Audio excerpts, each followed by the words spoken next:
رب اللہ ہے، ربی اللہ۔ انسان کے لیے نہ کوئی کھٹکا، نہ کوئی خطرہ، نہ کوئی خوف، نہ کوئی حزن۔ جو کچھ ہو رہا ہے کس کے اذن سے ہو رہا ہے؟ اللہ کے اذن سے۔ اللہ کے اذن کے بغیر پتا تک نہیں ہلتا۔ یہ کوئی اندھا بہرا مادہ نہیں ہے جس سے مجھے کوئی خوف ہو۔ اندھا بھینسا چلا آ رہا ہو اس سے تو ڈرنے کا ہر انسان کو ڈرنا چاہیے، نہ معلوم کس کو ٹکر مار دے۔ لیکن نہیں، اس کائنات کو چلانے والا ایک سمیع و بصیر خدا ہے۔ وہ جو میرا دوست ہے، میرا ولی ہے۔ اللہ ولی الذین آمنوا یخرجہم من الظلمات الی النور۔ اللہ اہل ایمان کا ولی ہے، ساتھی ہے، پشت پناہ ہے، مددگار ہے، حمایتی ہے۔ بتائیے جسے یقین ہو جائے کہ اللہ میرا مددگار، اللہ میرا محافظ، اللہ میرا پشت پناہ، اللہ میرا حمایتی، اس کے لیے کوئی خوف ہوگا؟ اس سے کوئی ڈر ہوگا؟ میں مثال دیا کرتا ہوں ایک بہت سادہ، پنجاب کے دیہات کی۔ تو بڑا چودھری ہے اور کوئی غریب کسان ہے۔ اس غریب کسان کے جانوروں کو ہر وقت اندیشہ ہوگا چوری کا، کوئی میری بھینس کھول کر نہ لے جائے، کوئی میرا بیل کھول کر نہ لے جائے۔ لیکن جس کے بارے میں یہ سب کو معلوم ہو کہ وہ جو بڑا چودھری ہے وہ اس کا دوست ہے، اس کی بچیا کو کوئی خوف ہوگا؟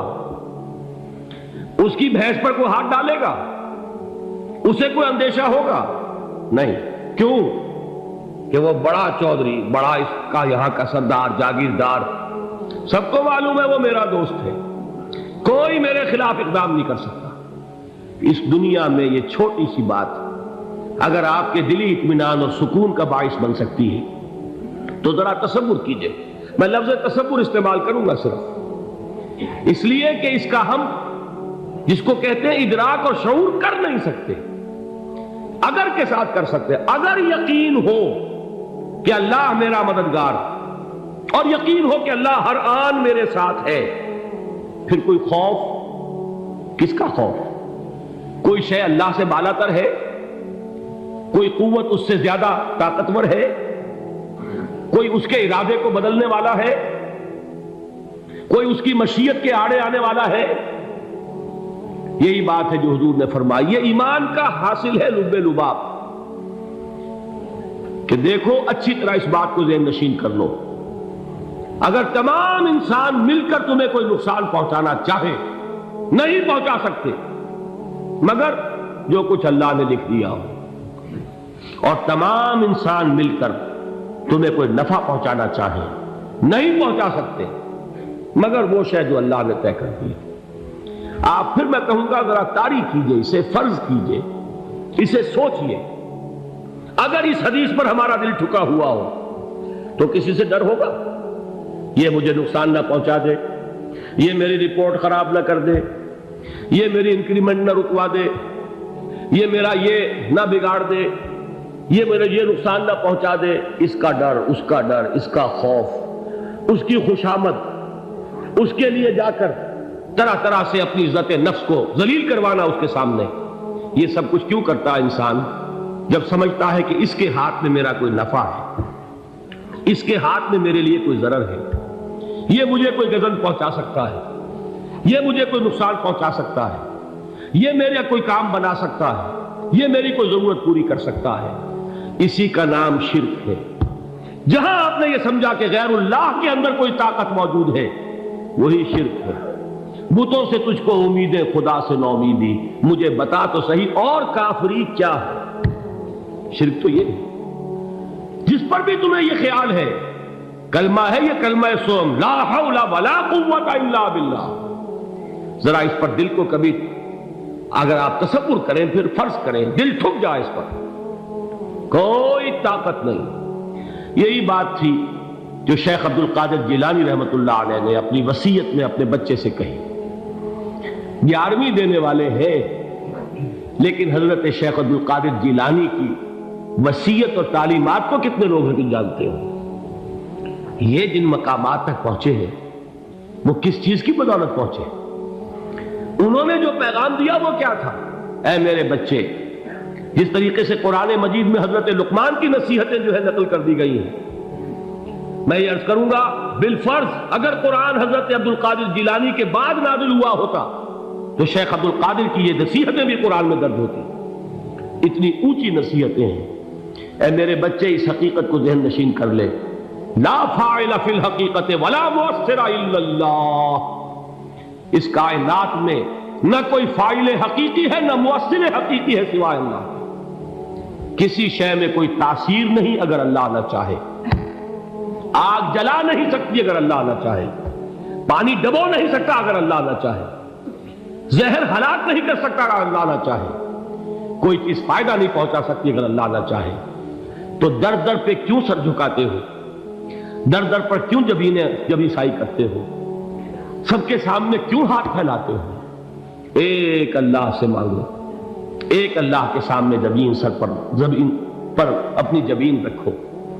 لا فاعل فی الحقیقت ولا مؤثر الا اللہ.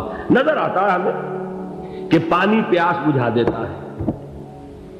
پیاس بجھانے کی صلاحیت پانی میں نہیں ہے، اللہ کے اذن سے. کھانا بھوک مٹا دیتا ہے. بھوک مٹانے کی صلاحیت کھانے میں نہیں ہے، اذن رب میں ہے. دیکھیے یہی یقین تھا. حضرت موسیٰ علیہ السلام کا واقعہ یاد کیجئے. سامنے سمندر آ گیا ہے. قوم دیکھتی ہے پیچھے کہ گرد و غبار کا طوفان. معلوم ہوا کہ فرعون اپنے لشکر سمیت آ گیا. لشکر جب چلتا تھا تیز رفتاری کے ساتھ تو گرد و غبار کا جو طوفان اٹھتا تھا اس کا تصور کیجیے. اور لمحہ بلمحہ وہ قریب آ رہا ہے. پوری قوم نے کیا کہا؟ اے موسیٰ انا لمدرکون، اے موسیٰ ہم کو پکڑے گئے. قرآن مجید میں تو یہاں وہ باتیں نہیں لکھی ہیں، لیکن تورات میں یہ درج ہے کہ بنی اسرائیل جھگڑنے لگے، دست و گریبان ہو گئے موسیٰ کے ساتھ. موسیٰ نے یہاں مروایا لا کر، اس سے تو ہم ہی بہتر تھے. وہاں کھانے کو ملتا تھا، زندگی تو تھی، بیگار ہم کر رہے تھے، موت تو نہیں تھی. اب جو کچھ ہوگا اس کا تصور کرو، جس طریقے سے ہمارے ٹکڑے اڑائے جائیں گے. تو لڑ رہے ہیں حضرت موسیٰ علیہ السلام سے. یہ تورات کی تفصیل ہے. قرآن میں صرف اتنا آیا ہے، پریشان ہو کر انہوں نے کہا انا لمدرکون، موسیٰ ہم کو پکڑے گئے. اس وقت موسیٰ کا جواب کیا ہے؟ کلا ان معی ربی سیہدین. نہیں، میرے ساتھ میرا رب ہے، وہ راستہ دے گا. بتائیے کہاں راستہ نظر آ رہا ہے؟ یہ ہے ایمان بالغیب. راستہ نظر نہ آئے تب اللہ پر یقین ایمان ہے. جیب میں پیسے ہوں اور تب دل کو اطمینان ہے تو ایمان کس پر ہوا؟ پیسے پر، اللہ پر نہیں. جب وسائل و ذرائع نہ ہو اور پھر یقین ہو کہ اللہ مسبب الاسباب ہے، وہ اسباب کا پابند نہیں ہے، وہ اسباب کا محتاج نہیں ہے، اسباب اس کے محتاج ہے. اگر یہ یقین ہے تو اللہ پر ایمان ہے. یہ نہیں ہے تو تمہارا ایمان اسباب پر ہے، وسائل پر ہے، ذرائع پر ہے، مادیات پر ہے، اللہ پر نہیں. اس وقت کہاں راستہ تھا؟ کوئی راستہ تھا؟ سمندر ہے اور ادھر سے لشکر آ گیا ہے. کلا ان معی ربی سیہدین. اب دیکھیے ایمان کہہ دینا آسان ہے، ہوا معکم اینما کنتم، جہاں کہیں بھی تم ہوتے ہو اللہ تمہارے ساتھ ہوتا ہے. لیکن اس کا یقین قائم ہو جائے تو زمین و آسمان کا فرق واقع ہو جائے. یہی بات ہوئی حضور کے ساتھ. غار ہے، چھپے ہوئے ہیں محمد رسول اللہ اور آپ کے وہ یار غار ابو بکر صدیق رضی اللہ تعالی عنہ. اقبال نے حضرت ابو بکر کی شان میں چند اشعار کہیں صرف، لیکن واقعہ یہ ہے کہ بھاری بھاری نظموں پر اور قصیدوں پر بھاری ہے. طویل ترین نظمیں اور قصیدے ہوں ان پر بھاری ہے. ہمتیں ابو بکر کی ہمت جو ہے، کشت ملت را جو اب، جیسے بارش سے کھیتی اپجتی ہے، ابو بکر کی ہمت اور عزیمت اس امت کو اسی طرح سینچنے والی ہے. ثانیے اسلام و غار و بدر و قب، وہ دوسرے تھے، اسلام میں دوسرے.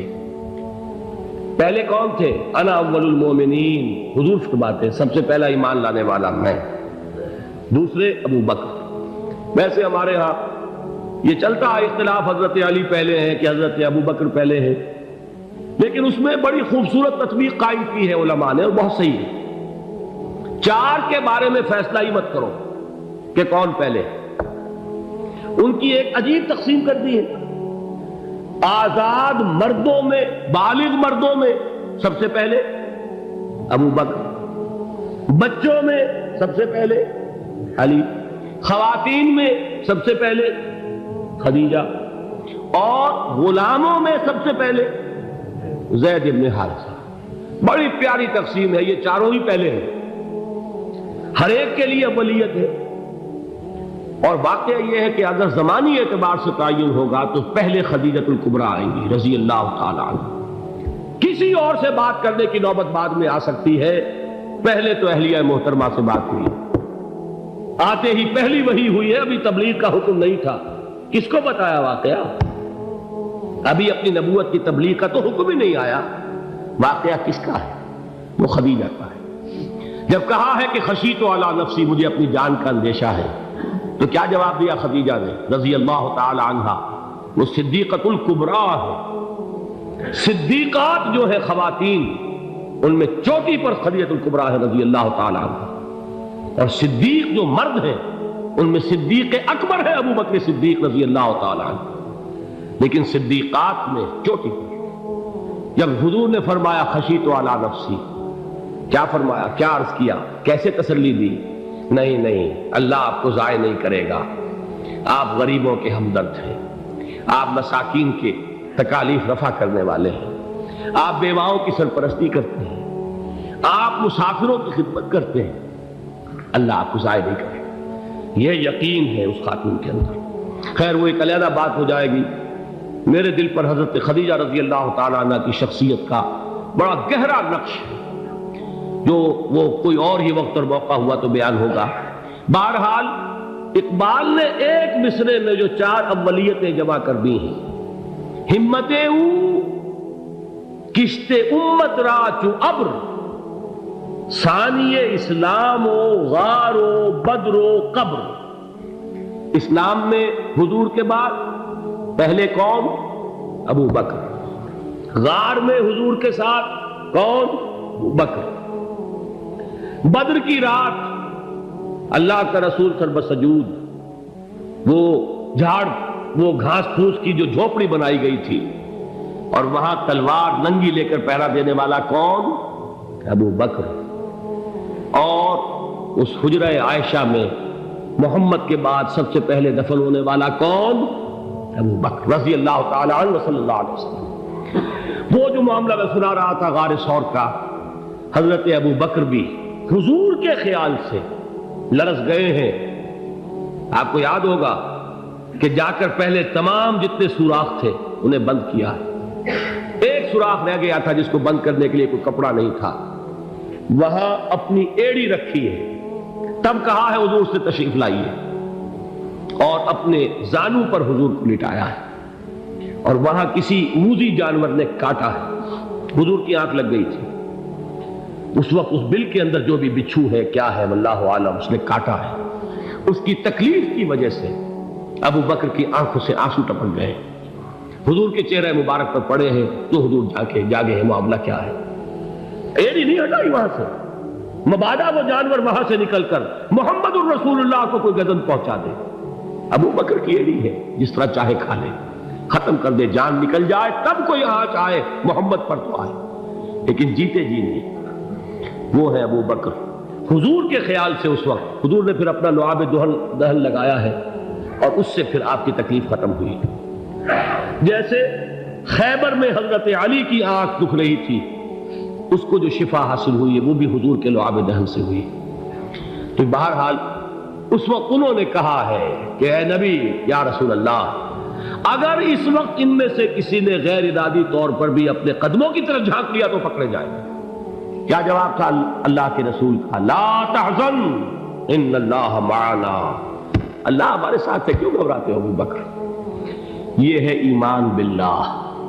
میرا مالک اللہ، میرا رازق اللہ، میرا محافظ اللہ، میرا مددگار اللہ، میرا پشت پناہ اللہ، میرا دوست اللہ۔